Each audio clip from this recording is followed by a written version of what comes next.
Welcome to the Celtics pod. I'm Erik Vandenbossche. First Celtics pod in 2 weeks. I had to take a week off because not a whole lot going on. We are in the off season right now, and initially I thought there won't be a lot to talk about in the off season, but then all this stuff happened. Trading for Kyrie Irving. It was already a pretty exciting off season, and then they trade for Kyrie Irving, and then it kind of picks up from there. Stuff to talk about. But then it kind of slows down a little bit again. And I think I mentioned before that I'm awfully obsessed with fantasy football as well. I'm going to focus on that pretty hard.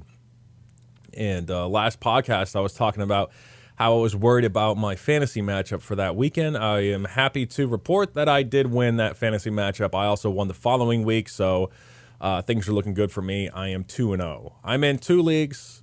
I know it's like 2 is really not that much. I know a lot of guys who are like, some of these experts are like in a dozen leagues, and then there are some other, folks who aren't like, they're not like fantasy experts or anything like that. They're just normal fantasy players like me, and they're in a bunch of leagues. So I guess 2 leagues ain't that difficult to deal with. It ain't a lot, but I got the league record, which I named 28-3 fantasy. I thought that's pretty snazzy. That's after Patriots trailing in the Super Bowl 28-3 to the Atlanta Falcons. I thought that was a pretty sweet name. Came up with pretty proud of myself.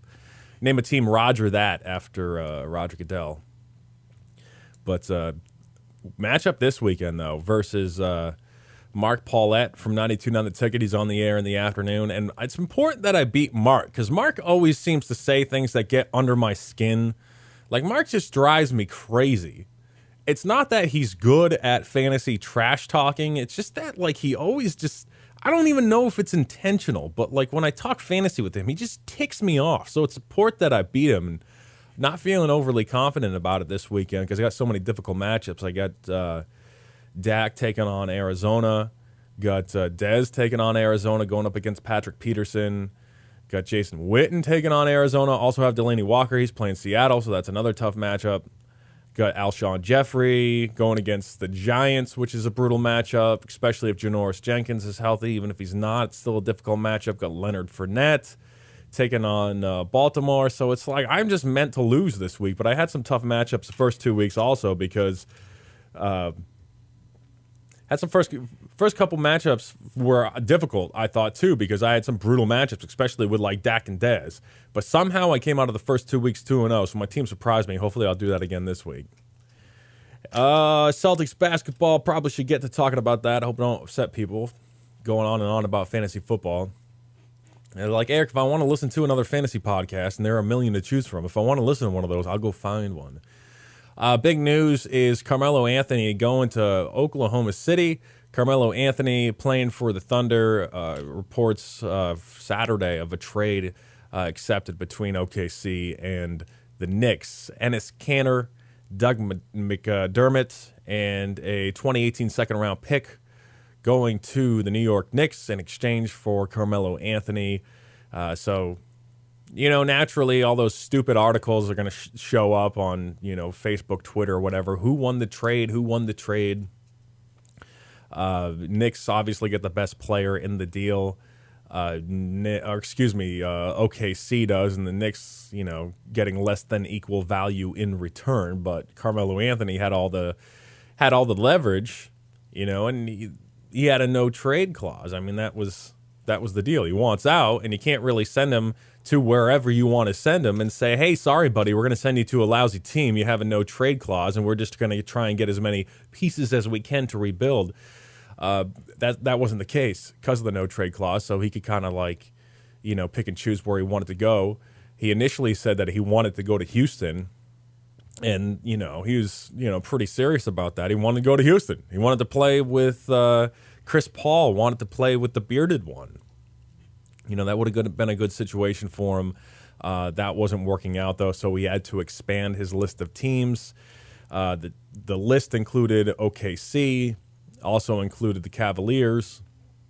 So, if he had gone to the Cavaliers, obviously that would have made things more difficult for the Celtics, just having another guy who can put up points, another guy who can score points for that basketball team.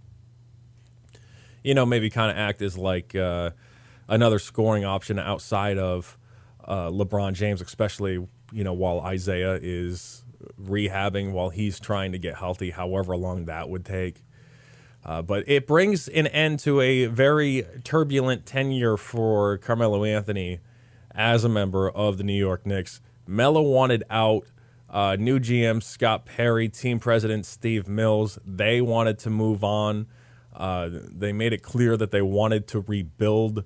They wanted to rebuild with youth and defense, wanted to rebuild around Kristaps Porzingis, and obviously Carmelo Anthony is not your guy if you want to rebuild around youth. I mean, Carmelo is in his 30s. He's 33 right now. Want to rebuild with defense. Carmelo Anthony doesn't play good defense, so not exactly the piece to rebuild around, obviously. But Carmelo, it's good for OKC. Gives them another score on that basketball team. He has been criticized. He has been criticized for several parts of his game. Especially people labeling him as a guy who is more focused on himself and more focused on manufacturing points for himself rather than creating shots for his teammates. Some people have criticized him as somebody who prioritizes money over winning. And he certainly didn't win anything in New York. He was there for 6 full seasons. He took them to the playoffs 3 times. They got out of the first round just once. And over the final 4 seasons as a Knick, he had 117 wins compared to 211 losses. So that's a lot of losses. I mean, people start to lose their patience after a while, Players get unhappy, fans, whoever, the team, they want to turn things around at some point. But he wants to win, though. He is tired of being reminded that he hasn't won anything. And he did waive an $8 million trade kicker to make this trade possible. So now it's just like, how is he going to gel with Paul George and Russell Westbrook? Both of those players, or 3 of them, including Carmelo, top 20 in the league in usage rate. So obviously some guys are going to have to make some sacrifices on the offensive end. And he's still a scorer. He's still a prolific scorer. He can score from inside and outside. He can knock down his free throws. He's been a good player. He was an all-star in each of his 6 full seasons with the Knicks. He scored 24 points per game over that time, including 22 points per game last season. And, I mean, he knows what he's signing up for. He was willing to include OKC on that list of teams that he was willing to go to. And he was willing to waive the trade kicker. So, he made it clear that he was willing to go play with these other 2 superstars. So he's been criticized in the past for not making his teammates any better, but he knows he's going to a situation where he's going to have to make sacrifices. He knows what he's signing up for. He knows he's going to go play with Paul George and he's going to go play with Russell Westbrook. But at this point, it's like people have been criticizing him for not winning anything and I guess maybe being a little selfish. So he's basically saying it appeared that he was going to go somewhere where he would try and win, go deep into the playoffs, and be willing to make some sacrifices on the offensive end. Because he said he was willing to go to Houston, he was willing to go to the Cavs, he was willing to go to OKC. So he knows in all 3 of those situations that he's going to be playing with other great players. So he knows he's going to have to make that sacrifice and he's going to have to give up that trade kicker. So I mean, whether he goes to play with Isaiah and Kevin Love and LeBron James, or whether it's Chris Paul, James Harden, he knows he's going to have to make some sacrifices. And it's a good situation for him. There'll be a lot of uncertainty with guys like Paul George, Russell Westbrook following this upcoming season when that's all over. What are those guys going to do? But I mean, it's a good situation for him if he wants to win and go deep in the playoffs. This is his opportunity to do that. I don't know how long that opportunity will last, depending on what happens next offseason. But so OKC, a formidable team in the Western Conference. It really is. I was pretty excited about, as a basketball fan, being able to see Paul George and Russell Westbrook play in a very deep Western Conference. And OKC appears to be committed to winning, going deep into the luxury tax, trading for Carmelo Anthony, trading for Paul George. Obviously, beating Golden State, it's still an uphill battle, but I mean, it's going to be a fun team to watch. Another great player going to the Western Conference. OKC gets better. Of course, Houston gets better in the offseason. Golden State even finds a way to get better in the offseason after winning the NBA Finals, easily over the Cleveland Cavaliers. But that's going to be a fun team to watch, and it's funny because the Knicks, obviously, they're going to open the season versus Oklahoma City on October 19th. It's kind of funny how that works out. But we'll have to see how this team gels with their new big three. And I am a broadcast professional, and you know what? This is a smooth transition into how would the Celtics gel with their new players. This is something that Kyrie Irving talked about at the jersey unveiling event on Thursday. Kyrie says that it's going to take some time, which makes sense. People forget that. People forget that, when you have so many new players, it takes time. They may not come in and just smoke everybody in the league like from day one. You're going to have to learn to play with new teammates. Going to have to learn to play for a new coach. Going to have to learn to, play in a new system. Kyrie's not dumb. He knows what that's like. I mean, he did it before. Back when LeBron James made his return to Cleveland and the team added Kevin Love, it took a little time to develop some chemistry. That team lost to the Knicks on opening night, and they started the season 19-20. So obviously, it took a little time for that team to gel. Got off to a slow start, but obviously things worked out well for them. And people overreact to everything. If the Celtics get off to a slow start, if they're like 500 after 10 games, people are so predictable. People are going to overreact. People are going to say the team's overrated. They're going to say the team sucks. So they're going to say they're going to say Kyrie Irving can't be the leader of a basketball team, can't win without LeBron, whatever. They're going to say Gordon Hayward. They're going to say Gordon Hayward can't go to a major market like Boston. He can't handle the spotlight. People are so predictable, and they overreact to everything that happens. One loss, and all of a sudden, that means that everything has fallen apart, and the team's not going to be any good. Then people will overreact, and then a month later, the team will be playing well, and then obviously those people will change their minds. I don't know. But Kyrie says he does expect some ups and downs, and Kyrie says it's all about how you handle the ups and downs, especially when things aren't going well. It's how you respond to that. Can you block out that outside noise? And, like I said, there's going to be a ton of that. Can you block that out and stay cool on the court? Can you stay cool in the locker room? Can you lose and still get along with your teammates? Can you lose and still, trust the plan and trust Brad Stevens? Can you be a professional? And if I was a player in the NBA, people seem to be so impressed with Brad Stevens, rightfully so. He seems to be like he's the type of guy that players believe in, and they think, hey, if I do what this guy tells me, if we stick to it, we're going to be a winning basketball team. Because look what he has done with the Celtics over the last 4 years. It took a bunch of hardworking guys, gritty basketball players, but not necessarily the most skilled basketball players. It's not like they had 7-footers who just dominated the glass and protected the rim. It's not like outside of Isaiah Thomas, they had these other consistent scoring options and stuff like that. That was one of the reasons why people like that basketball team so much, because they always played better than they were supposed to. They always got further into the playoffs than they were supposed to, So, I mean, with this current basketball team, people have said, are the Celtics even better than they were last season? Of course they're better than they were last season. they've got this great scoring combo that they didn't have over the last 4 years with Isaiah Thomas. That was one of the problems with the Boston Celtics.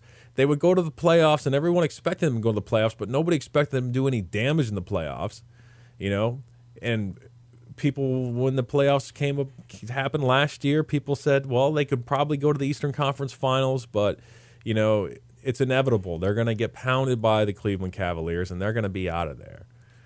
That's what happened because they didn't have any consistent scoring options outside of Isaiah Thomas. If the Celtics didn't trade for Kyrie Irving, they still would have been a better basketball team because they would have had Gordon Hayward, and they would have had that second scoring option.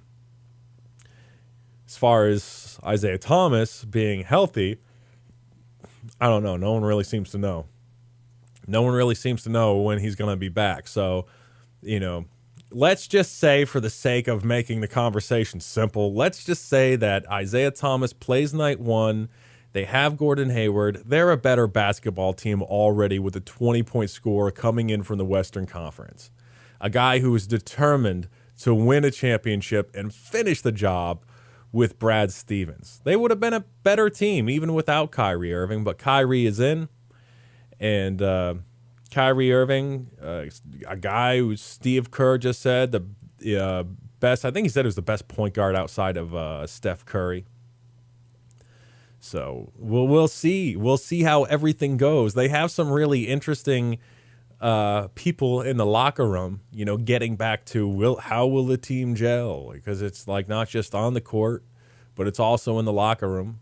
If they do get off to a slow start, if things aren't going well, and they do have to read all that crap on social media, hear people, watching ESPN, whatever expert, wants to sound off on the basketball team and say they're no good. Like, how are they going to react to that stuff? Are they going to get, will they be disgruntled in the locker room?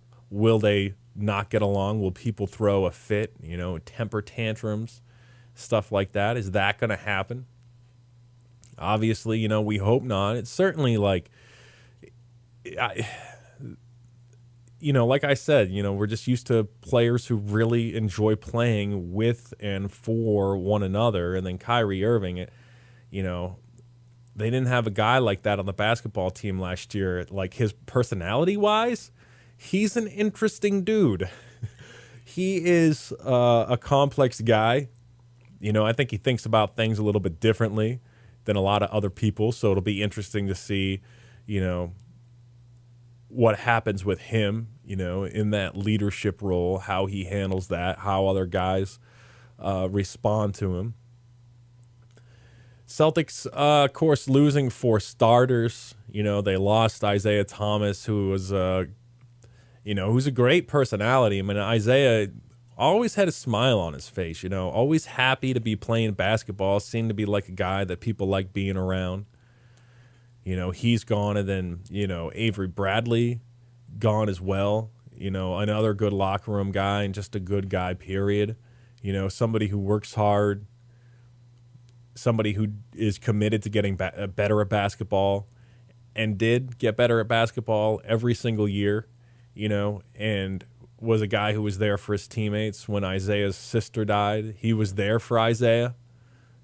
So they had some good guys. They really did. They had some really good guys in the locker room. So it'll be interesting to see how this current group of players, see how they get along, see how they handle adversity when things aren't going well. 7 guys who were part of the rotation last year are gone. 7 of them. And I mean, they lost more players than 7, but I'm not including guys like Demetrius Jackson, Jordan Mickey, or James Young. So I hope I don't offend all of those diehard Jordan Mickey fans out there. I know he's got quite the following. But Kyrie Irving, he does have a relationship with Jason Tatum. Those guys, they've known each other for years. They both played at Duke. They vacationed together this summer, did some team bonding at the jersey unveiling. Kyrie called Jason Tatum a bad dude, said the talent is through the roof. He also said he's kind of like, that Tatum's kind of like his big little brother. which is funny to hear Kyrie Irving say that because he didn't seem to appreciate it when people called him LeBron James's little brother. But, yeah, I mean, Kyrie says Jason Tatum is oozing with talent. I don't think that was a secret. You know, watching him play in Summer League was pretty special. Watching him play, watching him take those, low percentage shots and just knock them down like over and over again. You know, those one-footed fadeaways. Those were sick, man. Those were sick. Like, he shows an ability to create space for himself and create shots for himself at such a young age. You know, to come into the NBA as a kid and to be able to create shots for yourself like that, to be able to do something that, like, so many guys in the NBA who have been in the NBA for years can't do. And he's already making shots like this. It's, pretty special. Obviously, he's got, a lot of work to do. He's got to extend the range. Didn't shoot many threes in Summer League. This is the NBA. This is the Boston Celtics. You're going to have to be able to shoot some threes. And it seemed like he went to that fadeaway jumper over and over and over again, too. It's like you're not going to be able to do that as frequently as he did during Summer League. So, Jason Tatum, really looking forward to watching him play. I think maybe at the very least he'll be like a little bit of a spark off the bench. Offensively, he's going to have to bulk up a little bit. He's projected as a power forward at some point, so he'll have to put on some weight. Danny Ainge said recently, and I don't think that this is probably ain't nothing new. It's not nothing we didn't think about already, but Danny Ainge said it's unlikely that he's Rookie of the Year. That's more likely to go to a team that's playing their rookies. A young player who's going to have to play a ton because his team may not have any other options. Markelle Fultz is a pretty good example, going to get major minutes right away. Lonzo Ball, he's another good example. But Jason Tatum, somebody that I'm definitely looking forward to watching. And the Celtics are going to be a lot of fun to watch. They've added a lot of skill in the offseason, a lot of skill offensively. They've added a lot of versatile wings, a lot of guys with size and length, and guys who can play multiple positions and they can defend multiple positions. So it should be a lot of fun to watch. I mean, they should be scoring a lot of points. And the Celtics are, training camp. It's going to kick off on Monday, so we're getting close. Things are getting closer and closer. Boy, it just seems like the season just ended not too long ago. And I think it didn't end that long ago, but there's been so much news out of the NBA, and not just with the Celtics. There's been so much going on that it's constantly been there's for so long there have been so many things to talk about with the NBA, so many new stories that it just seems like the season just ended. And I mean, really, it didn't end all that long ago, but we still continue to talk about it, to the point where it's I can't believe the season is. It's like it never took a break. It's like it never stopped. And now the season is coming back. Media Day is on Monday, so we'll get to hear some press conferences, some new players, maybe Kyrie, maybe Gordon Hayward, Al Horford, Jaylen Brown, who's an interesting young dude. Jaylen Brown's got a ton of confidence. So ambitious. He makes people like me feel lazy. Which I am. I already knew that. It doesn't take following Jaylen Brown to make me realize that I'm lazy. But he's got big plans, He wants to be the head of the players union at some point. I think he plays guitar and plays chess, and he's just a really smart dude. So, I mean, he's going to be a leader. But we'll see those press conferences, which should be pretty cool. We'll hear again from Danny. We've heard a lot from Danny in the offseason.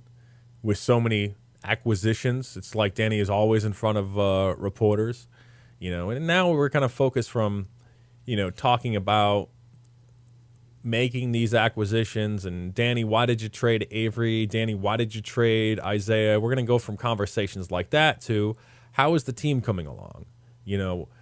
How is Kyrie playing? Is he that complete point guard that can make other people around him better? How is Gordon Hayward playing? How about the young guys? How much are we going to see out of Shemi Ojale? What about Gershon Yabusele? Do we have enough bigs? How is Daniel Tice, who I'm very interested in seeing? He didn't play Summer League for the Celtics, and I don't watch a lot of German basketball, so I haven't seen much of him other than outside of highlights. But I got to tell you, the highlights that are online of Daniel Tice, he looks pretty sick.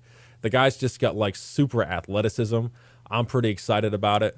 A lot of like dunks where he gets way up there above the rim. There's that one highlight of him stuffing Ante Zizic like 27 times in a row under the basket. It's pretty funny. But following Media Day on Monday, the Celtics will kick off 3 days worth of practices beginning Tuesday at Salve Regina Salve Regina University in Newport, Rhode Island, an absolutely beautiful campus. And then after those 3 days, starting on Friday, they'll be at the training facility in Waltham. And then the following Monday, it's the first preseason game of the year, taking on the Hornets at the TD Garden. So we're getting really close. So it's that following Monday, which basically means a week from Monday. Celtics basketball is going to be making its return, which is going to be difficult for me because obviously pretty obsessed with the fantasy football. And if they're going to be playing on Monday night, I hope I don't have any guys going in that Monday night game because that means I'm just going to have to. I mean, if it's not the Patriots, I can't justify watching a football game just for the sake of following my fantasy team when the Celtics are on. So things are about to get a little complicated for a little while. I do have the DVR, so that's going to come in awfully handy. And my cable bill is like $140 a month, so I'm going to make sure I freaking get my money's worth, which is ridiculous. High-speed internet, standard, or not, like basic, standard internet is $70 a month just for basic, just for standard, not high speed. So, and then the DVR and the cable is $70, which isn't bad, but when you combine the two of them, it's $140. But Celtics basketball coming right up. 1 week from Monday, first preseason game. Here's some Gerald Green news. Gerald Green has agreed to a deal with the Milwaukee Bucks. He's going to have to compete with Brandon Rush for that final roster spot. But Gerald Green, I had fun watching Gerald Green. He didn't get like major minutes every night during the regular season, but he would come in and kind of be a spark at times. He would be, a jolt offensively, obviously versus Chicago. That was the case in the playoffs. Things were pretty brutal for the Celtics there over the first two games. Things did not appear to be going very well. So they yank Amir Johnson out of starting lineup. Put in Gerald Green. Gerald flashes that athleticism and that scoring ability. I believe that first game that he played extremely well. But Brad said they put him in just for that athleticism, extra scoring, help the team space the floor. So, that's when things started to turn around for the Celtics in that series when they put him into the starting lineup. Of course, I am leaving out one important part, which is that Rajon Rondo got hurt. Oh, whatever. So Gerald Green, so much fun to watch. The sick dunks. This guy's 31 years old, and he's still got like ridiculous hops, man. The alley-oop versus Toronto, which is pretty slick. I think it was a pass from Isaiah Thomas. He also had that putback dunk over Mason Plumlee. This guy gets way above the rim. And he's a cool guy, too. He's got a great personality. People seem to really like him. He's a really good locker room guy. And he's a great cheerleader, too, on the sideline. Always up there trying to get guys fired up and stuff like that. So he's always, a part of the game even when he's not on the floor. One final rumor, I guess. Jahlil Okafor. 76ers openly shopping Jahlil Okafor. Celtics there have been these rumors for a long time that the Celtics are interested in Jahlil Okafor. Obviously, they could use a guy like that with great size and length. They need bigs badly. You know, I'm not sure how of a fit it is. He's not like one of those modern stretch the floor bigs. He's a traditional big man. And the Celtics were just a terrible rebounding team last year. And he's not a strong rebounder. You know, he's not a rim protector. He's not known as a great defender. So I'm not sure how much of a fit Jahlil Okafor is for the Celtics. And the thing is that, like, they got to move guys around. They're in the luxury tax. So they're going to have to do some maneuvering here with the roster to bring in a guy like Jahlil Okafor, you know, make some moves and stuff like that. And, you know, maybe if they trade some dudes at the end of the bench, they might be trading players that they were hoping to use. Like, I mean, what happens if, to clear cap space, they start thinking like, oh, we're going to have to trade like, you know, Gershon Yabusele or Shemi Ojale or something like that. You don't, I mean, it doesn't make a lot of sense to trade some of those guys at the end of the bench when you were hoping on using those guys. So, but, you know, we'll have to see what happens with Jahlil Okafor. Of course, they could really use a big man. They got Al Horford. They got Aaron Baines, who was a good offseason acquisition. They got Marcus Morris, who can play the 4. You know, got the young guys that I've talked about, like Tice and Yabusele and Ojale.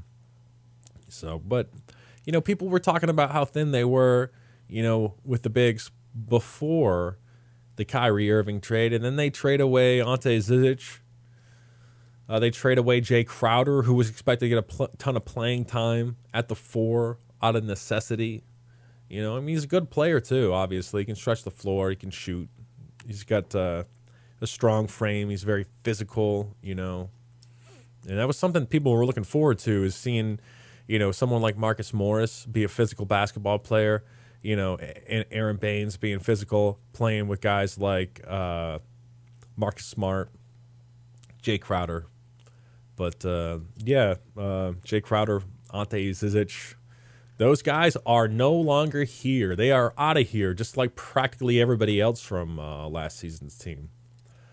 All right, that's it for me. I'm Erik Vandenbossche. We'll be talking more about the Celtics, and obviously the podcast we'll do it more consistently on a weekly basis once things pick up a little bit. And, you know, I promise to not be so damn focused on fantasy, but, you know, this week's important. Just please let me beat Mark this week. That's it. That's all I ask. Fantasy gods. That's all I ask. All right, that's it for me. Celtics Pod. I'll be back. Take it easy.